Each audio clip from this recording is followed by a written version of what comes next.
In a previous video, I outlined who my top 4 managerial targets to replace Ten Hag were. That video will be linked in the description, comments and I above. But in this video, I'm going to be analysing how Simone Inzaghi would set up United,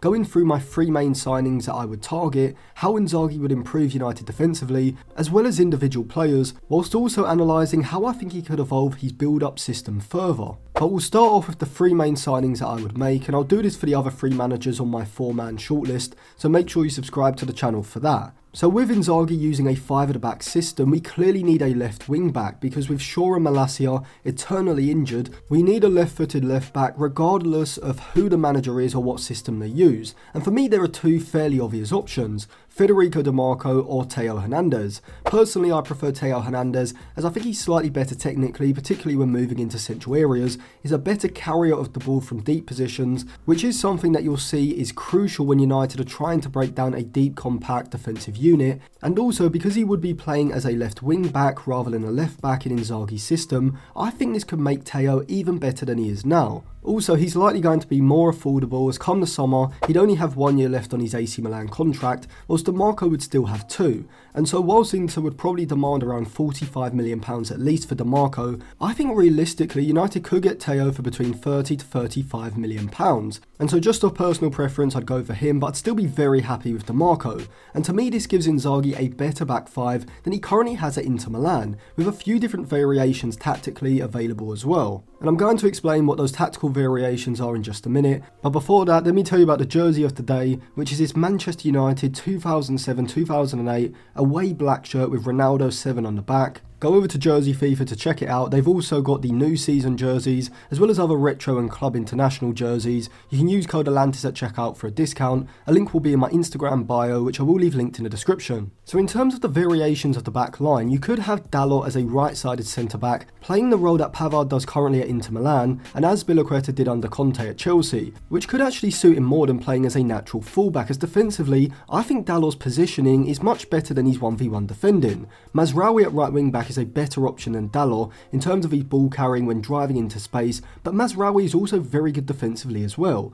De Ligt as a central centre-back with Martinez to his left and Theo as the left wing-back, or you could even insert Euro in there for Dalot if you wanted greater defensive security, particularly from aerial situations. You've also got Onana in goal, who Inzaghi used far more adventurously at Inter Milan than Ten Hag has, and I'm going to come on to how I think Inzaghi could use Onana as a creative weapon in order to progress the ball forward in the build-up phase. So with that back line, if you're playing a team like City or Arsenal, who are likely going to control possession for large periods, or against sides like Aston Villa who have a physical and aerial threat like John Duran or Ollie Watkins up front, then Euro might be the better option alongside De Ligt and Martinez. However, against sides where United are going to control possession for most of the game, switching out Euro for Dalot is not only going to give you a right-sided centre-back who is a better progressive passer, but also someone who can make vertical movements into the midfield and also join the attack down the right side. Ahead of the back 5 we have a midfield 3, and currently you could go with Agate and Mainu and Bruno Fernandes ahead of him, but for me having Agate in midfield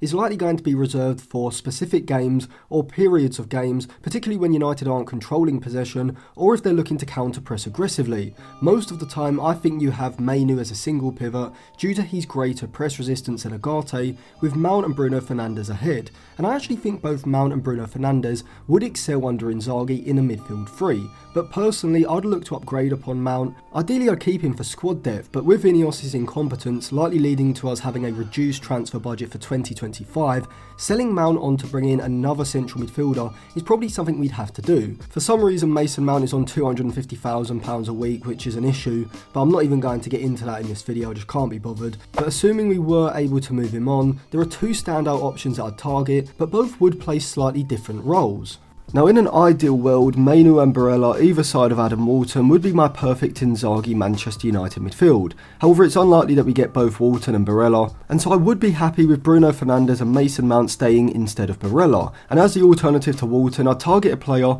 who is slightly different stylistically to the Crystal Palace man, but someone who does remind me of Hakan Çalhanoğlu, and that is his Turkish teammate Orkan Koçu at Benfica. Koçu wouldn't be as expensive as either Barella or Walton. I'd estimate around £25 million cheaper, Benfica, probably at around £50 million,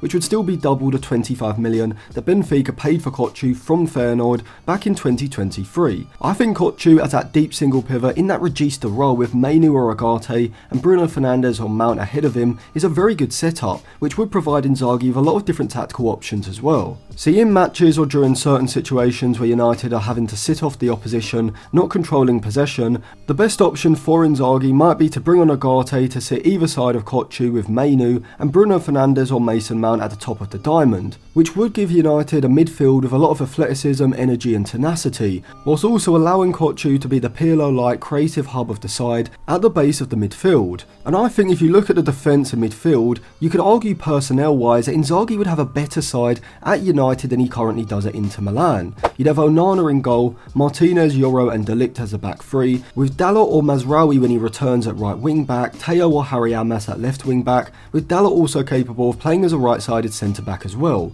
In the midfield you've got Kochu with Bruno Fernandes and Mainu ahead either side, with Mount and Agate options off of the bench alongside Dan Gore, and up front you have Højlund, Xerxes, Ethan Wheatley, Amad Garnacho and Rashford, either in a front two or a front three. In a front two, Rashford or Højlund alongside Xerxes is probably the best stylistic combination, with Xerxes' deep movement to link the play, needing runners ahead and in behind the back line. And I think United could actually find it beneficial to utilise Højlund or Rashford in a more central position in a front two alongside Xerxes, as in a front two United would still retain what Xerxes provides when he drops off to link the attack efficiently, whilst also having the sort of threat in behind the back line and inside of the box from a goal scoring point of view that Xerxes doesn't really provide to that level. However, despite me being a fan of both Rashford and Højlund, I just think there are better players on the market, with two of those players being at RB Leipzig, Lois Openda and Benjamin Sesko. Now in a dream world I'd probably sell Højlund and Rashford for around £100 million combined, and then use that money to bring in Sesko and Openda for around £140 million.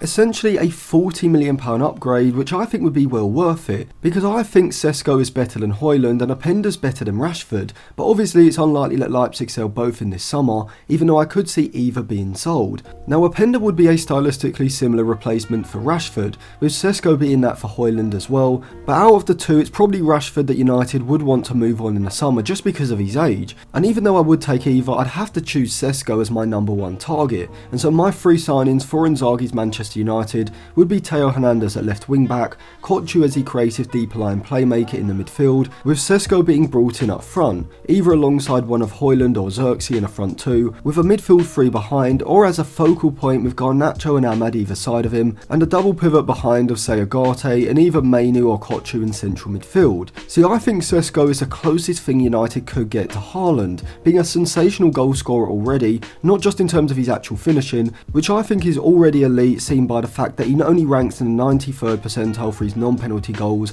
over the past 365 days, but he also overperforms his non-penalty XG by 0.22 goals per 90. Alongside someone who I think is technically better than Højlund, as well as Højlund can be quite clunky when dropping off to receive the ball to feet, Sesko is very technically fluid and efficient with his link play. And I think he's also better than Højlund when it comes to his movement and his ball control inside of the box. Højlund, Sesko, Xerxes and Wheatley as centre-forward options gives United real strength in depth, but also a lot of stylistic variety. Both Sesko and Højlund would offer Inzaghi movement in behind the back line, whilst also providing a goal-scoring threat with their movement inside of the box as well. Xerxes is a perfect fit to play the role of Lautaro Martinez in Inzaghi's front two, dropping off to link the play with his back to goal, but with Amad and Garnacho, this would also provide Inzaghi with the option of shifting to more of a 3-4-2-1 in possession, with Garnacho and Amad able to drift infield into the half spaces behind Sesko or Højlund, looking to receive the ball between the lines or dragging the opposition's fullbacks into central positions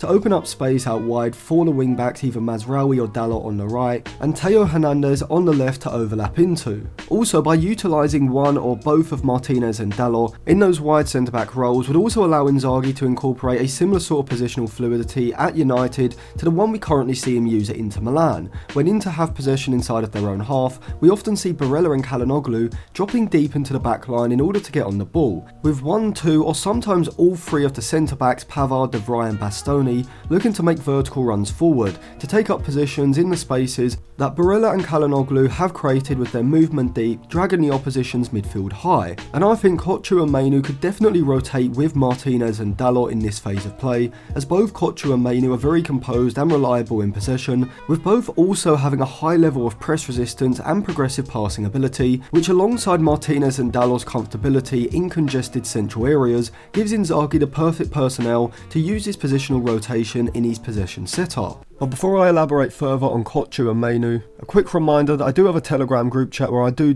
in-game live match analysis for all the Manchester United games. It actually might be interesting now that Ten Hag's gone. So once you sign up to the Patreon, I'll add you to the Telegram group chat. You can share any of your thoughts and opinions or any work you do in terms of articles and videos. But also for $1.50 a month, you can also get access to my unreleased videos and articles as well. I'll leave that linked in the description, comment section and on the end screen and eye above. So in possession, Inzaghi likes to rotate his midfield and defensive lines, with the likes of Barella and Calhanoglu often dropping deep in front of the opposition's midfield or forward line in order to receive the ball, which then provides a defensive base for the wide centre-backs to join the attack, as Pavard does here on the underlap, with Dumfries sitting high as the front two works to positionally pin the centre-backs, as well as one of the full-backs on the far side. And I think Kochu and Mainoo would be perfect for this central midfield role, as Kochu, like both Barella and Calhanoglu, is a fantastic long passer, capable of switching the play out to the fullback on the far side, DeMarco for Inzaghi's Inter, but it would be Theo in my Inzaghi Manchester United side, with the front two playing a fundamental role, as against the back four, often the fullback on the far side is going to feel the need to shift in narrow in order to provide the two centre-backs with support against Inzaghi's front two, which will then vacate space on his outside, which Inzaghi's team can exploit with long switches of play, which I think Kochu and Dalot would be excellent at executing when dropping into deeper positions on the right. Whilst Theo on the left side merely needs someone like Xerxes or Mainoo to pull over to that side to offer options for quick 1-2s that enable him to get in behind his fullback, Mazraoui, like Darmian or Dumfries, is slightly more limited in this regard, being much more of a powerful running fullback than a creative wide attacker like Theo. And so I think Mazraoui would need under and overlapping runs ahead of him. And so this is why I would alternate between Yoro and Dalot at right-sided centre-back, as whilst Yoro without a doubt is a better defensive option, both in terms of his defending 1v1 in the channel, as well as his aerial ability inside of his own box, I think Dalot, like players like Azpilicueta and Pavard on the right side of a back three, can be a significant contributor to ball progression both in the build-up and the middle third, via his long and incisive passing, whilst also providing the over and underlapping runs ahead of Mazraoui and the ability to create through deep crosses inside the final third, which I think is exactly what would get the best out of strikers like Højlund and Sesko if they were used as a front two, or in a front two with Xerxes, or even as a lone striker with Ahmad and Garnacho either side. See, what I really like about Inzaghi's style of play is how flexible and varied it can be. In general, his interside do want to control possession and often slow down the tempo of play in the middle third in order to rotate the likes of Barella and Calhanoglu into optimal ball progressing positions, with Peter Zielinski being the one to play this role against Juventus. I think Kochu would be perfect to play in this quarterback role, dropping into the wide positions in a back three, being Inzaghi's Calhanoglu at Manchester United, as I think he would be an elite level deeper lying creator, whilst Mainoo provides ball carrying, press resistance and incisive passing between the lines, with Bruno Fernandes also able to drop into these deep positions, having that Hollywood long pass in his locker to release runners in behind. Dalot and Martinez are perfect for that wide centre back role because their technical ability allows them to interchange seamlessly into central midfield areas, whilst Theo at left wing back would be an incredible threat, having the defensive security of a 3-2 rest defence behind him, allowing him to get into advanced positions in a front four just like DeMarco does for Inter. And if you've watched Theo remotely, you'll be able to see the clear comparisons between him and DeMarco, and so despite being a wing back, Theo would provide winger-like output down the flank in terms of his ball progression and creativity. But what exactly would Inzaghi improve about Manchester United? Well, I'm going to be doing a statistical analysis in order to create an objective viewpoint in order to judge Inzaghi. So out of possession in the middle third, I think utilising a back five with a 5 in front set up either in a 3-2 or a 2-3 shape will massively improve United's ability to close off space between the lines, lines, as the wide centre-backs in the back three have the defensive security of another defender behind them in order to go man for man, following the opposition player in the half space deep and stopping them from turning when they receive the ball. However, you certainly can't define Inzaghi's style as overly conservative, as some may assume with an Italian manager using a back five out of possession. And in fact, when we analyse Inzaghi's reign at Inter Milan statistically, we can see that they actually excel more offensively than they do defensively. In 21-22, Inter finished second overall, losing the title in the last day to AC Milan, but from a statistical point of view, you'd certainly say that they were the best team in the league, as they sat top of the XG table with 81.6 XG, over 16 XG higher than Roma in second, whilst actually ranking 6th for XG against, but still maintaining the highest XG difference in the league, over 15 XG more than Roma in second. The season after, in 22-23, was when Napoli under Spalletti stormed the league, but Inter did top the XG table, ranked 3rd for XG against and 2nd for XG difference. In 23-24, Inzaghi would finally win the title with Inter, having also got Inter to the 2023 Champions League final the season before. In 23-24, Inter finished top of the XG table, 2nd for XG against and top of the XG difference table, which clearly shows how Inzaghi over 2 or 3 seasons was able to consistently improve Inter, particularly defensively. And now when you look at his systems and style of play, there are very few weaknesses, with Inter capable of pressing aggressively man to man or dropping off into a more passive 5-3-2 shape. One player who I am very interested to see how Inzaghi uses is Andre Onana, and to be honest, despite Ten Hag's conservatism over the last season or so, not really giving Onana full freedom to show his full potential in possession, we have started to see Onana being used in a more adventurous role, moving outside his box and taking up a centre-back position in possession, becoming the free man with the opposition now facing an overload somewhere else on the pitch if they do choose to pressurise Onana. And we saw in the Champions League final for Inter Milan against Manchester City back in 2023 how good Onana's ball progression from the defensive third can be, and with Inzaghi's midfield having a lot more positional rotation, there are going to be more passing lanes opened up, and I think this will improve Onana's ability to find incisive, line-breaking passes to progress the ball into the middle third, lofted passes out to the fullbacks in space, or into Sesko, Højlund or Xerxes dropping off from the forward line, or even longer balls in behind the back line looking to release the likes of Garnacho, Sesko, Højlund or Teo in behind. So overall, what are the pros and cons of United appointing Inzaghi? I'll just leave the full squad with those new signings so you can see what Inzaghi would be working with in this scenario, bearing in mind that just because some players aren't starting doesn't mean they won't be playing crucial roles, and there will be some tactical alterations for certain players during certain situations as well. So the obvious pro of Inzaghi is that he's one of the best tacticians in the world, both in and out of possession, with his 5-3-2 defensive shape in my opinion being one of the most optimal defensive shapes in the modern game, simply because of how it seems to always provide defensive security behind your defenders when they push out to follow their man, whilst the 5 in front of the back line are very horizontally and vertically compact, either in a 2-3 or a 3-2 shape, congesting the space between the lines and forcing the opposition out wide, something that Manchester United have struggled with in Ten Hag's 4-2-4 pressing and defensive shape. Inzaghi has shown at Inter Milan that he is capable of pressing aggressively man to man, willing to push the wing backs high and go man for man at the back, whilst also knowing when his side need to drop off and retain a deeper, compact defensive shape, as they did against Manchester City in the Champions League this season. In possession, Inzaghi is a lot more creative than Ten Hag, and once he's able to incorporate the sorts of positional rotations and patterns of play between the back three and midfield three, I think we'll start to see United being able to dominate and control possession, which we haven't been able to do for at least the last 2 or 3 seasons. I also think Inzaghi would be able to function with a director of football above him, so I don't see that being an issue, and I definitely think he suits the role of a head coach rather than a manager, and so he would fit in perfectly with what Ineos want to do. Now the obvious negative of Inzaghi would be that he can't speak English, as far as I know anyway, but to be honest I don't really care as long as he can communicate his ideas to the players through his coaching staff and translators, at least at the start anyway before he learns English. I do not care one bit about how he is with the media. I want a manager who's actually a good tactician, not someone who can just speak with the media. I mean, Ten Hag could speak pretty good English and he was diabolical with the media, constantly giving excuses, so for me I just don't really care about that. Another negative would be that Inzaghi wouldn't be available mid-season, but in the summer, but I guess we all expected that. But overall, I think Inzaghi along with Sebastian Hoeneß would be my top 2 candidates for the job in the summer, and I'll do a video comparing both against each other, as well as analysing other managers like Xavi, potentially Xabi Alonso and Amorim, etc, so let me know which managers you want me to analyse next.